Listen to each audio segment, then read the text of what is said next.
Jake Morrison rubbed his tired eyes and stared at the screen in front of him.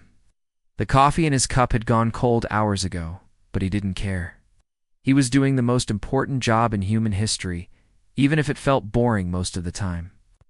Jake worked at the Deep Space Communications Array, a huge collection of dishes and sensors that floated in space near the moon. His job was simple but vital. Listen for aliens, for 3 years. Jake had been sitting in this same chair, watching the same screens, looking for any sign that humans were not alone in the universe. Every day he hoped today would be the day. Every day he went home disappointed.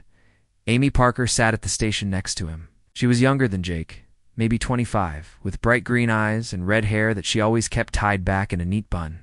Amy was a language expert, but not for human languages. She studied how aliens might talk to each other, at least. That was the plan.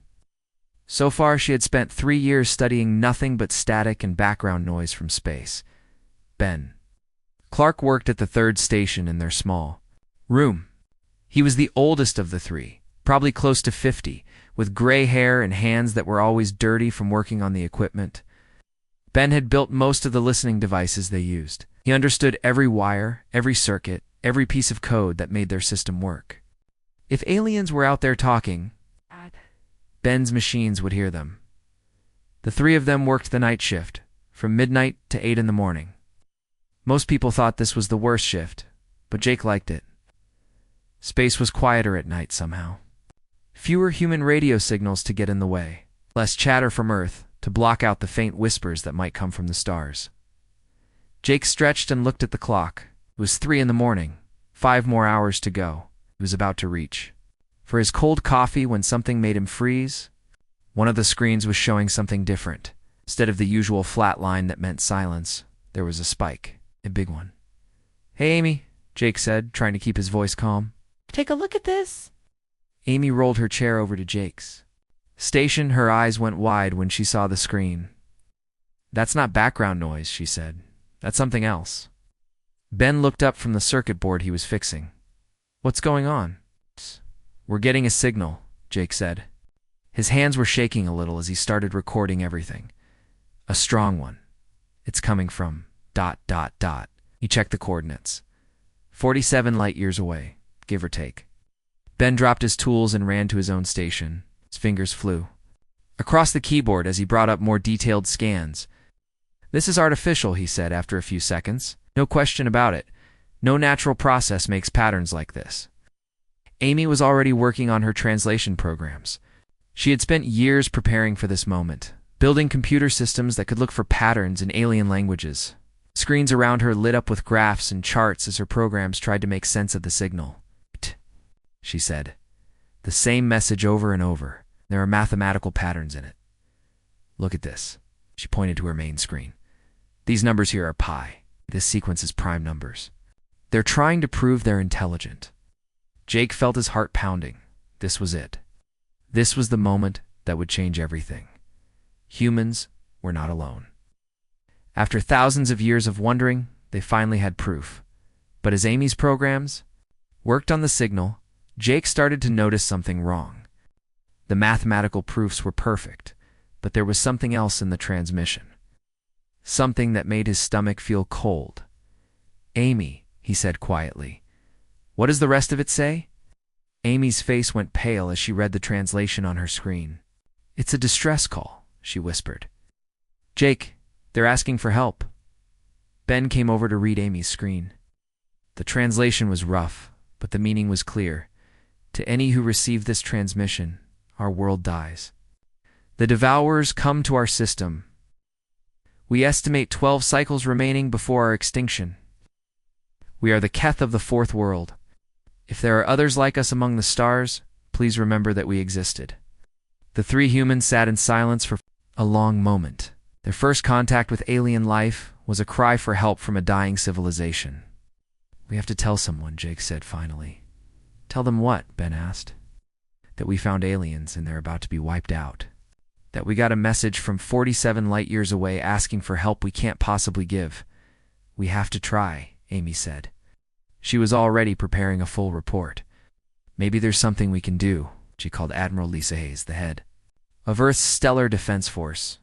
The Stellar Defense Force was new, created just 5 years ago when humans first developed faster-than-light travel. Most people thought it was a waste of money. What was the point of having a space military? When there was no one to fight, Admiral Hayes arrived at the listening station 2 hours later.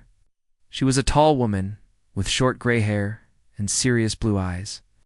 She had spent 30 years in the regular Navy before taking command of humanity's first space fleet. People said she was tough but fair, and that she never made promises she couldn't keep.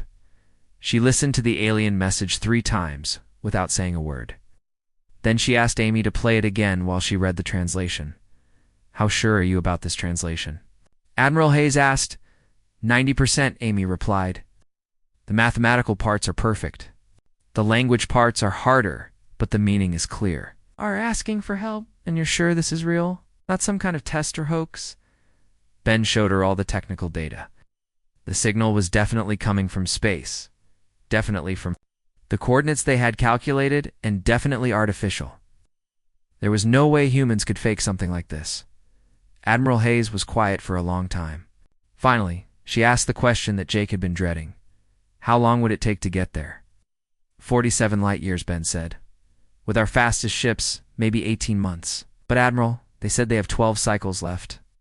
We don't know how long their cycles are. Could be days, could be years, Amy added. We just don't know. Admiral Hayes nodded slowly. I need to brief the President and the Global Defense Council. Keep monitoring this signal. Record everything. Don't tell anyone else about this yet. After Admiral Hayes left, Jake, Amy, and Ben sat in their small room and listened to the alien distress call repeat over and over. Each time it played, Jake felt the weight of it more heavily. Somewhere out there, an entire civilization was counting down to extinction. They had sent out a message hoping someone would hear them. Someone would care, someone would help. The signal continued for 6 more hours. Then, just as Jake's shift was ending, it stopped. The screens went back to showing flat lines and background noise. The silence felt different now. Before, it had been the absence of something they hoped for. Now, it felt like the absence of something they had lost. Jake wondered if the Keth were still alive. He wondered if their 12 cycles had run out, or if they had simply given up sending their message. He wondered if humans would ever hear from them again. But most of all, he wondered what Earth would do with the knowledge that they were not alone in the universe, and that their first neighbors were crying for help. The Global Defense Council meeting room was packed with the most powerful people on Earth. President Mary Johnson sat at the head of the long table, her face serious as she listened to Admiral Hayes explain the alien distress call. Around the table sat generals, scientists, and leaders from every major nation on the planet. Let me make sure I understand this correctly, said General Frank Miller, the head of Earth's ground forces. We received a message from aliens asking for help. These aliens are 47 light years away. Something called the Devourers is about to wipe them out. That's correct, Admiral Hayes replied. She had been answering questions for 2 hours now. We estimate it would take our fastest ships 18 months to reach their system. Dr. Helen Cross, Earth's leading expert on alien life, raised her hand. Do we have any idea what these Devourers are? Are they another alien species? Some kind of natural disaster? We don't know, Amy Parker said, from her seat near the back of the room. She had been brought in as the expert on the alien language. The message was short and desperate. They called them Devourers, but they didn't explain what that means. President Johnson looked around the table. So we have to make a decision with almost no information. We can ignore this message and hope for the best, or we can send our entire space fleet to help people we've never met, fight an enemy we know nothing about. Madam President, said Captain Rick Santos, standing near the wall with the other military officers. With respect, I don't think we have a choice here. These are the first aliens we've ever found, and they're about to die. If we do nothing, and they're wiped out, we might never get another chance to make contact with intelligent life. And if we send our fleet and lose it all, asked General Miller, Earth would be defenseless. Defenseless against what? Captain Santos shot back. Before yesterday, we thought we were alone in the universe. Now we know there are at least 2 other intelligent species out there. If we don't help the Keth, and these devourers are as dangerous as they sound, how long before they find Earth? The room fell silent. Nobody had thought about that possibility yet. Dr. Cross spoke up again. Captain Santos makes a good point. We don't know what the devourers are, but any species that can threaten an entire civilization is something we need to take seriously. President Johnson looked at Admiral Hayes. Lisa, give me your honest opinion. Can our fleet make a difference? Admiral Hayes was quiet for a moment. Madam President, I don't know. Our ships are designed for fighting other human ships. We have no idea what alien technology looks like or how effective our weapons would be against it. But Captain Santos is right about one thing.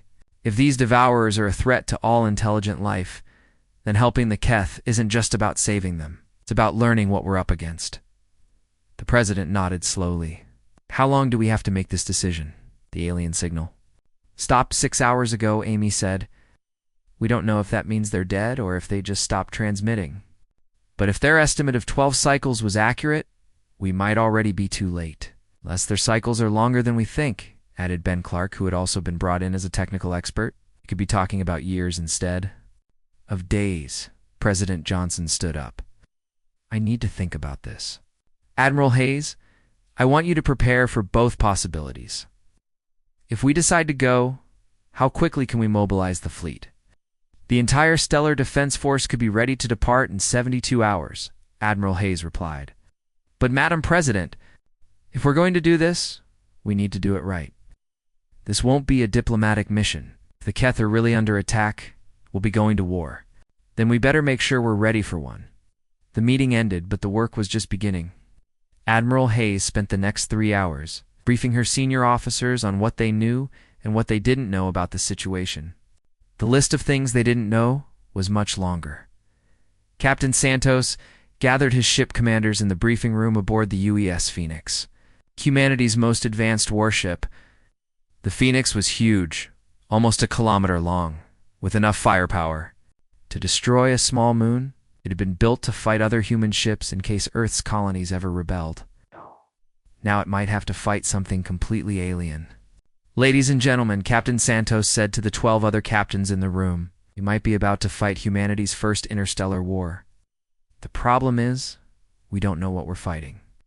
Captain Lucy Grant, commander of the UES Liberty, raised her hand. Rick, do we have any idea what kind of weapons these devourers use? Energy weapons? Projectiles? Something we've never seen before?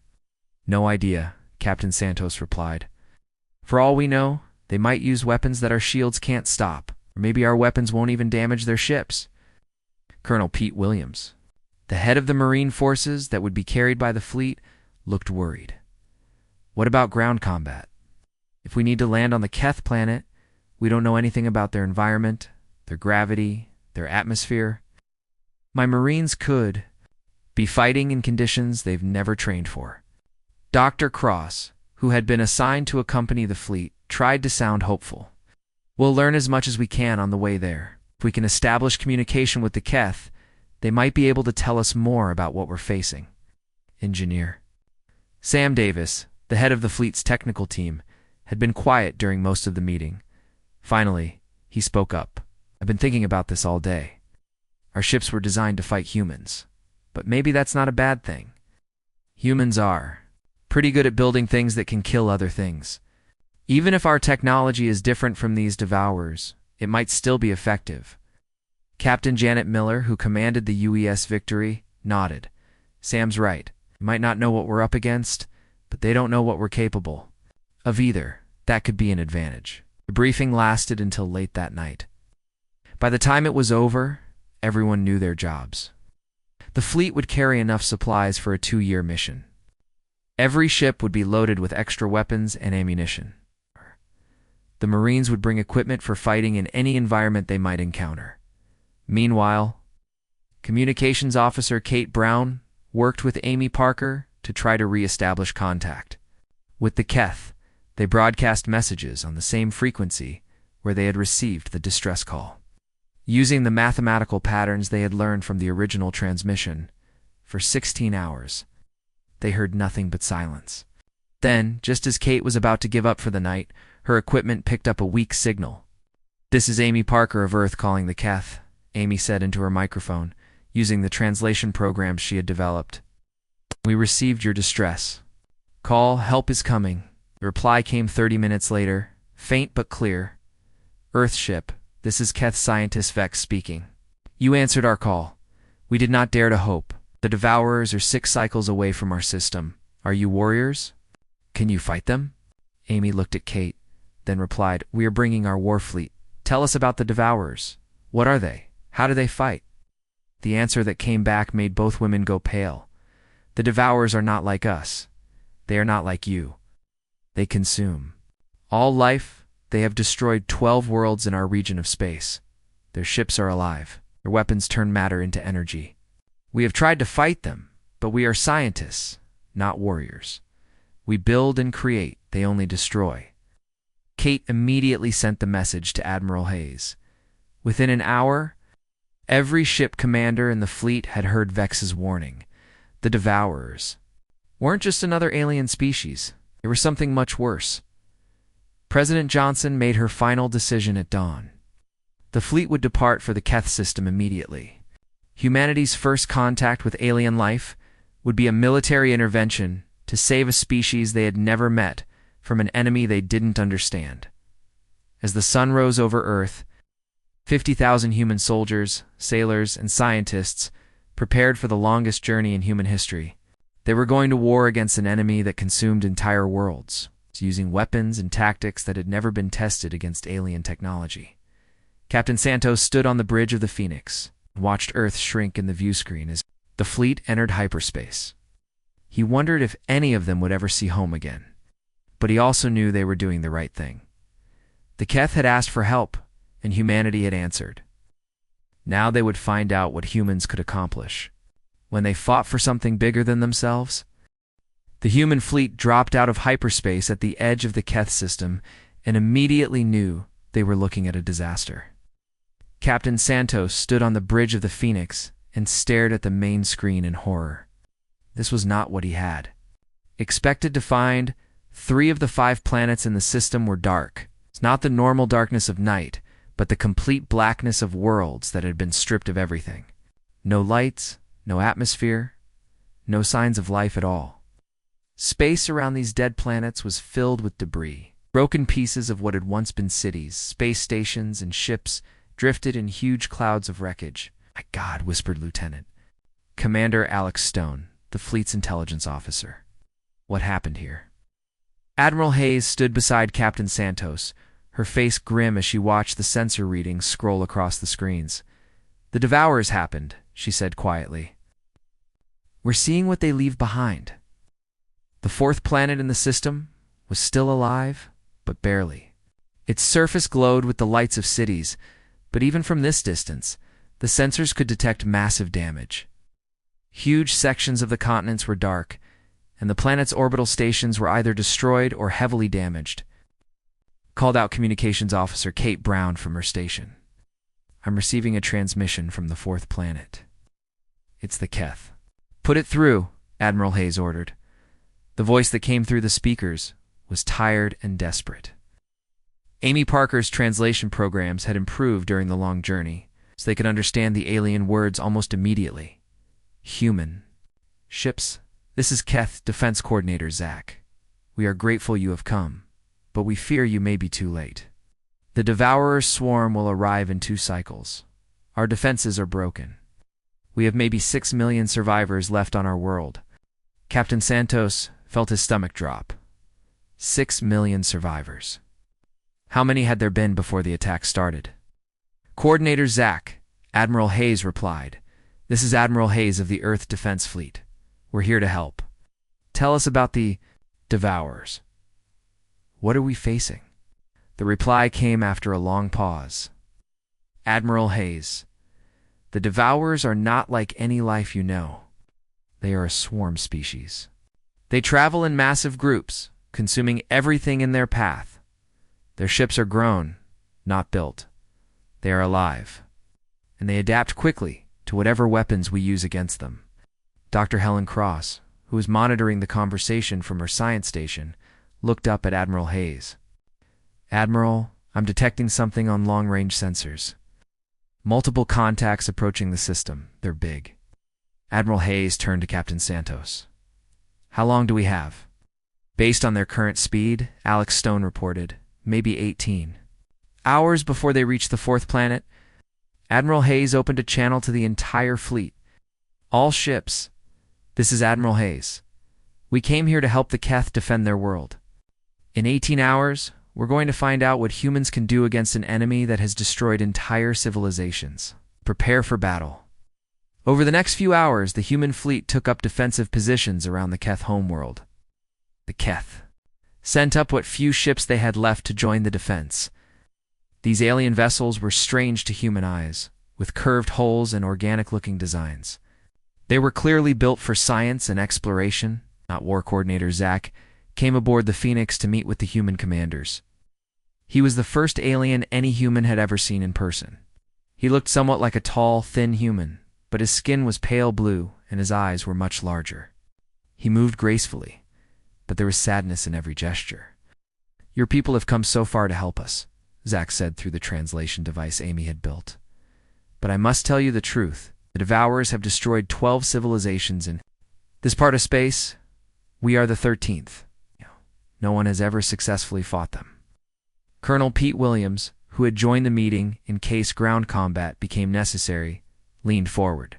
What makes them so dangerous? Are their weapons that much better than ours? Zach was quiet for a moment. It is not just their weapons, though. Those are terrible enough. It is what they are. The Devourers do not just kill, they consume. They absorb the life force of everything they encounter. Their ships grow stronger by feeding on the worlds they destroy. Oh. Dr. Cross looked pale. Are you saying there's some kind of biological parasite on a galactic scale? That is, it's a good way to describe them, Zach replied. They appear in a system, consume everything living, then move on to the next system. They have been doing this for thousands of years. Captain Santos studied the tactical display that showed the approaching enemy fleet. How many ships are we talking about? Our sensors detect over 3,000 individual vessels, Alex Stone reported. They range in size from small fighter type craft up to ships that are several kilometers long. Admiral Hayes felt the enormity of what they were facing. 50 human ships against 3,000 alien vessels that had never been defeated. But she had not come this far to give up now. Coordinator. Zach, she said, we need to know everything you can tell us about how they fight. What kinds of weapons do they use? What are their weaknesses? Zach activated a holographic display that showed recordings from previous battles. The humans watched in fascination and horror as the Devourer ships attacked. The alien vessels looked like a cross between living creatures and machines. They pulsed with bioluminescent patterns and seemed to move through space like swimming rather than flying. Their primary weapons convert matter directly into energy, Zach explained. They can dissolve our ship hulls in seconds. They also launch living projectiles that burrow into enemy vessels and begin consuming them from inside. Engineer Sam Davis, who had been studying the recordings carefully, raised his hand. I noticed they seem to have trouble with rapid changes in tactics. Each time your ships tried something new, it took them a while to adapt. Yes, Zach agreed. But once they adapt, they become immune to that tactic. And they share information instantly across their entire swarm. The briefing continued. For several more hours, the humans learned that the Devourers communicated through some kind of biological network that connected all their ships. They had no individual identity as humans understood it, but functioned as a collective organism. They had consumed dozens of worlds and absorbed the knowledge and technology of every civilization they had encountered. As the enemy swarm drew closer, human ships took their final positions. The plan was simple because it had to be. They would form a defensive shell around the Keth, plan it, and try to hold off the attackers until they could figure out how to hurt them. Captain Lucy Grant, commanding the Liberty, reported from the outer edge of the defensive formation. Admiral, I have visual contact with the enemy fleet. They single, quotes, right, they're huge. On the main screen, the human commanders got their first look at a Devourer swarm ship. It was enormous, easily the size of a small city, and it moved through space with the fluid grace of a living creature. Its hull pulsed with patterns of light that seemed to shift and change as they watched. Smaller ships, each one still larger than any human vessel, swam around the massive mothership like fish around a whale. "All ships," Admiral Hayes announced over the fleet communication system, "remember why we're here." The Keth asked for help, and we answered, "Today, we find out what humans are made of. All weapons ready, prepare to engage." The Devourer swarm moved into attack formation, ships spreading out like a vast net designed to surround and consume the small human fleet. Captain Santos watched the tactical display and felt a mix of fear and determination. They were outnumbered 60-1 by an enemy that had never been defeated. But they were human. Humans had never been very good at accepting impossible odds. The battle began without warning. One moment the space around the Keth planet was quiet, and the next moment it erupted in violence as the Devourer swarm attacked. Captain Santos gripped the arms of his command chair as the Phoenix shook under the impact of the first enemy weapons. "Shields holding," reported Chief Engineer Sam Davis from his station. "But whatever they're shooting at us, it's not like anything we've seen before. The energy readings are off the charts."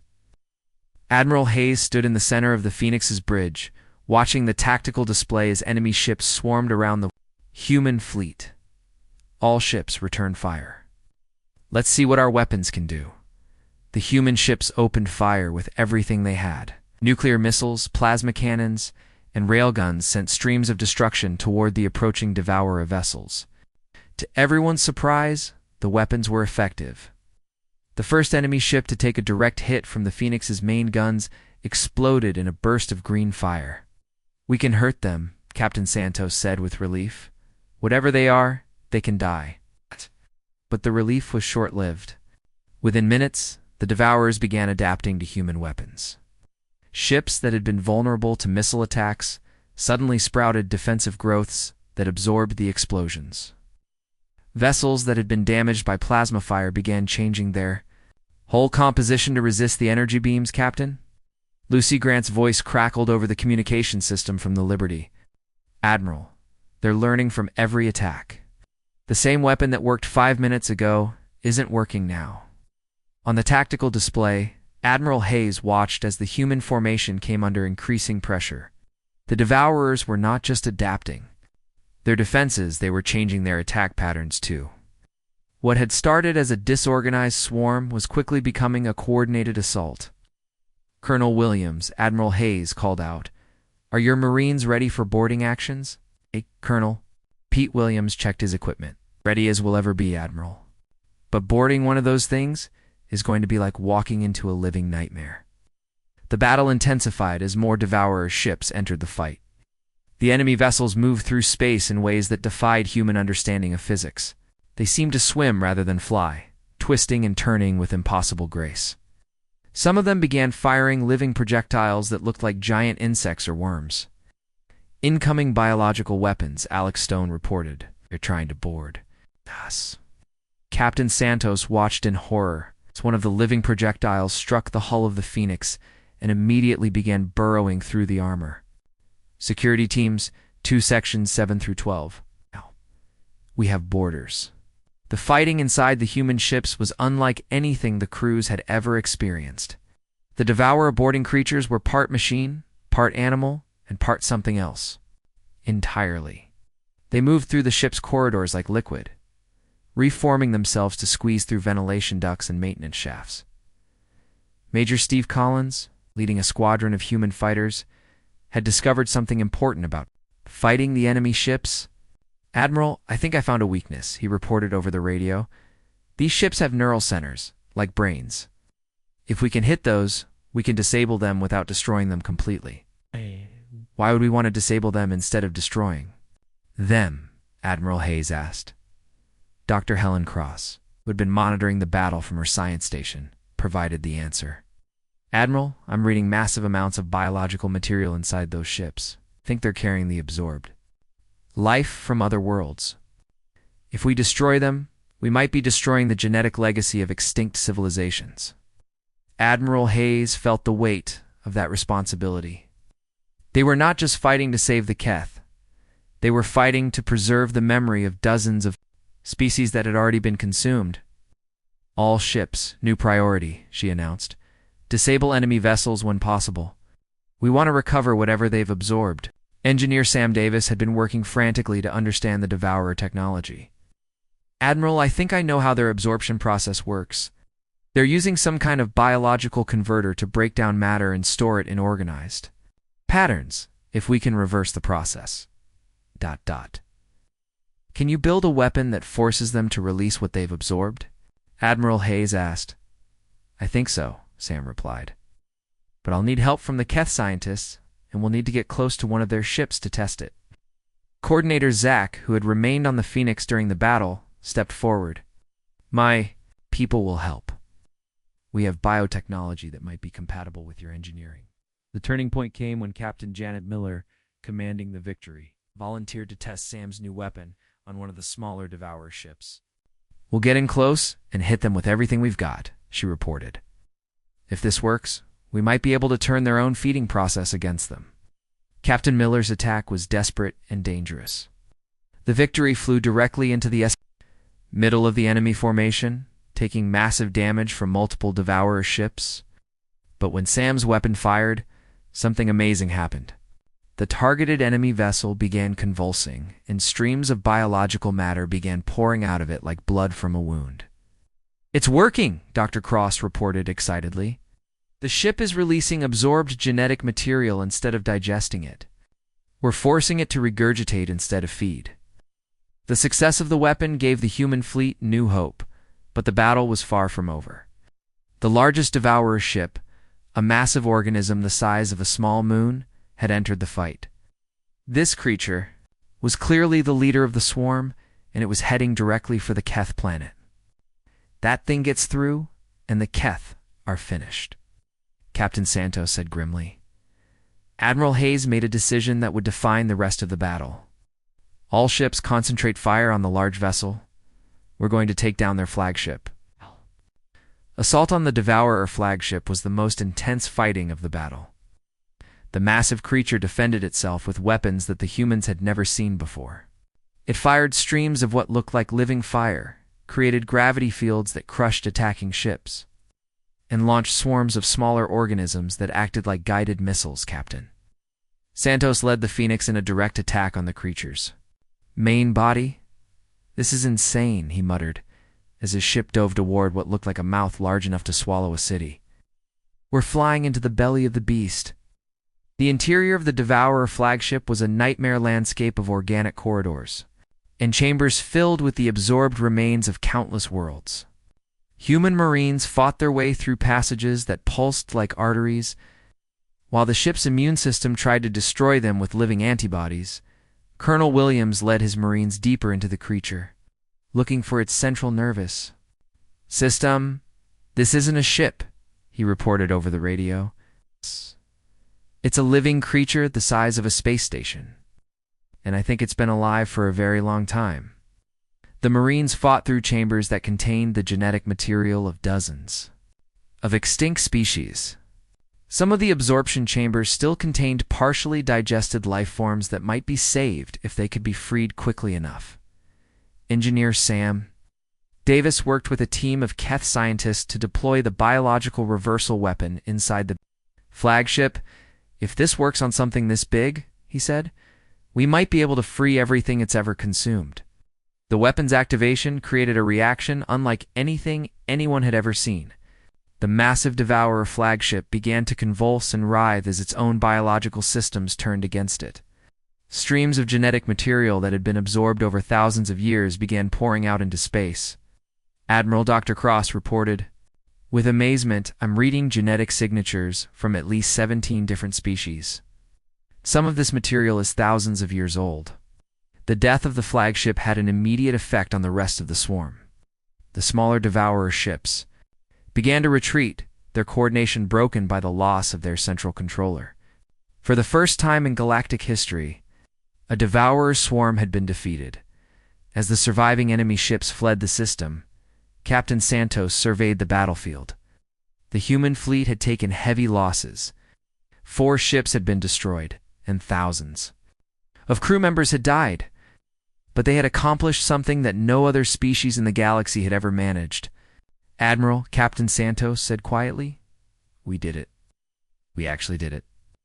Admiral Hayes nodded, but her expression remained serious. "It's just the beginning, Rick. Now we have to figure out what to do with all the genetic material we've recovered, and what this victory means for the rest of the galaxy." The silence after the battle was almost as shocking as the fighting had been. Captain Santos stood on the bridge of the Phoenix and watched the debris field that had once been the Devourer swarm drifts slowly through space. Broken pieces of organic ships mixed with streams of genetic material that glowed with strange colors in the starlight. "Damage report," Admiral Hayes called out, her voice tired but steady. "For ships lost," Alex Stone reported. "The Defender, the Guardian, the Valiant, and the Ranger. Total casualties are 3,217 dead, with another 800 wounded. The numbers hit everyone hard. Over 3,000 humans had died in humanity's first interstellar war. But as Captain Santos looked at the tactical display, he knew it could have been much worse. The Devourer swarm had numbered over 3,000 ships when the battle started. Only a few hundred had escaped. Admiral Dr. Helen Cross called from her science station. "You need to see this. We're getting readings from the genetic material that was released from the enemy ships. Some of it is still viable." Admiral Hayes walked over to examine Cross's data. "What exactly are we looking at?" "The genetic codes of at least 17 different species," Cross explained. "Some of this DNA is thousands of years old, but it's been perfectly preserved inside the Devourer ships. With the right technology, we might be able to bring some of these extinct species back to life." The implications were staggering. Humanity had not just won a battle, they had potentially recovered the biological legacy of entire civilizations that had been thought lost forever. Coordinator Zach, who had remained on the Phoenix throughout the battle, approached the human officers. "Your people have done something impossible," he said through Amy Parker's translation device. "No species has ever defeated a Devourer swarm. How did you do it?" Captain Santos looked at the alien scientist. "We adapted faster than they did. Every time they changed their tactics, we changed ours. And we had something they didn't expect." "What was that?" Zach asked. "We fight for others, not just for ourselves. We came here to save your people, not to conquer them." Over the next several days, human and Keth scientists worked together to catalog the genetic material that had been recovered from the Devourer ships. The task was enormous. Each enemy vessel had contained the absorbed remains of multiple worlds, preserved in a kind of biological storage system that was beyond anything either species had seen before. Engineer Sam Davis led a team that included Keth biotechnology experts in studying how the Devourer absorption process worked. "It's incredible," he reported to Admiral Hayes. "They didn't just consume life, they cataloged it. Every species they absorbed was carefully sorted and stored. It's like they were building a genetic library." "But why would they do that?" Admiral Hayes asked. Dr. Cross had been wondering the same thing. "I think the Devourers weren't just predators. They were collectors. Maybe they started out as a species that wanted to preserve life, but somewhere along the way they became corrupted. They began taking life instead of protecting it." The discovery led to difficult questions about what humanity should do with the recovered genetic material. Some of the DNA was from species that had been extinct for thousands of years. Samples were more recent, possibly from civilizations that had been consumed within the last few decades. President Mary Johnson joined the discussion through a secure communication link from Earth. "Admiral Hayes, the entire world is watching what happens next. We've gone from being alone in the universe to being the guardians of genetic material from dozens of extinct species.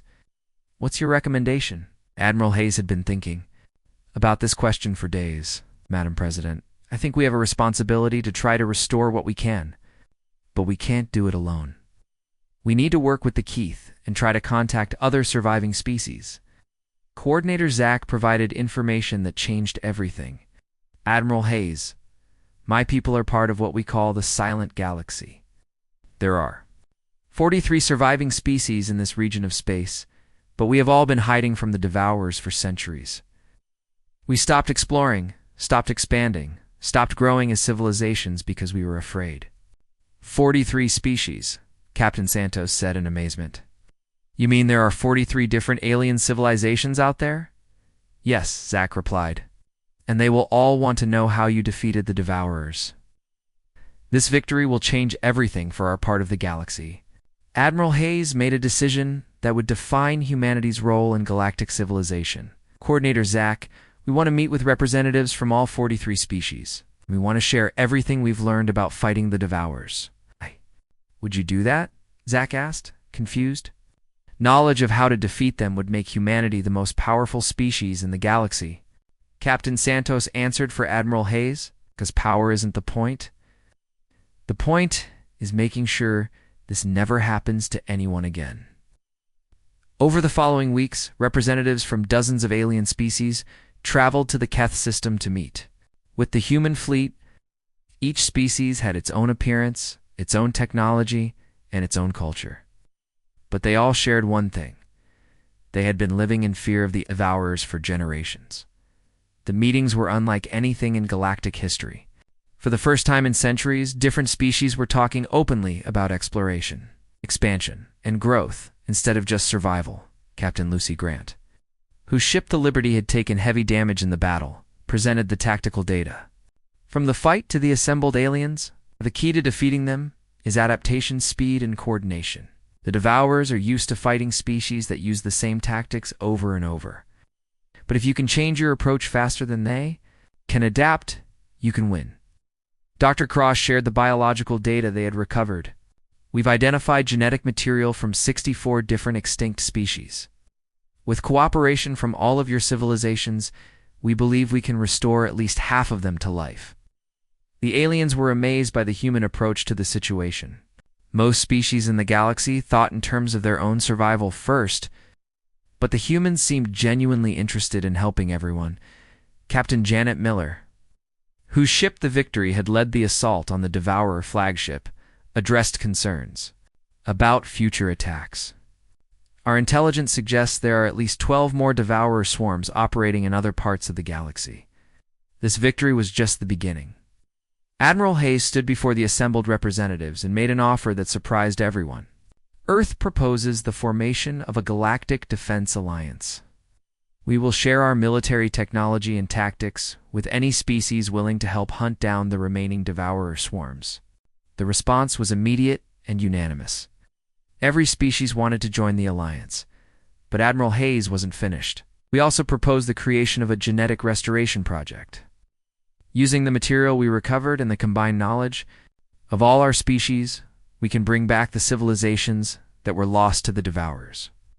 6 months later, the first restored species was successfully brought back to life in a laboratory on the Keth homeworld. They were a small, peaceful people, called the Vel, who had been extinct for over 200 years. The moment when the first Vel opened its eyes and looked around at the collection of alien scientists who had restored it to life became known throughout the galaxy as the day of return. Captain Santos, now promoted to Admiral and placed in command of the new Galactic Defense Force, stood in the command center of humanity's expanded fleet and looked at reports from across the galaxy. Human ships were working with alien allies to hunt down Devourer swarms in 12 different star systems. Other human vessels were serving as mobile laboratories, working to restore extinct species using the genetic material they had recovered. Earth itself had been transformed by the knowledge gained from their new alien allies. Human technology had advanced centuries in just a few months, but more importantly, humanity had found its purpose among the stars. Amy Parker, now serving as Earth's chief xenolinguist, sent regular reports back to the communications array where the whole story had started. Jake Morrison and Ben Clark were still there. But now, instead of listening for alien signals, they were coordinating communications between dozens of different species. Admiral Santos recorded his final log entry of the day and reflected on how much had changed since that first distress call. Keth asked for help, and we answered. But in saving them, we discovered something more important than we ever imagined. We found our place in the galaxy. Not as conquerors or explorers, but as protectors and restorers. The galaxy spent thousands of years learning to hide from monsters. Now the monsters are learning to hide from us. As he finished his log, Admiral Santos looked out at the stars and smiled. Somewhere out there, human ships were bringing hope, back to civilizations that had forgotten what it felt like to dream of the future. And somewhere else, extinct species were opening their eyes for the first time in centuries, welcomed back to life by the combined efforts of dozens of worlds. Working together, the silent galaxy was silent no more.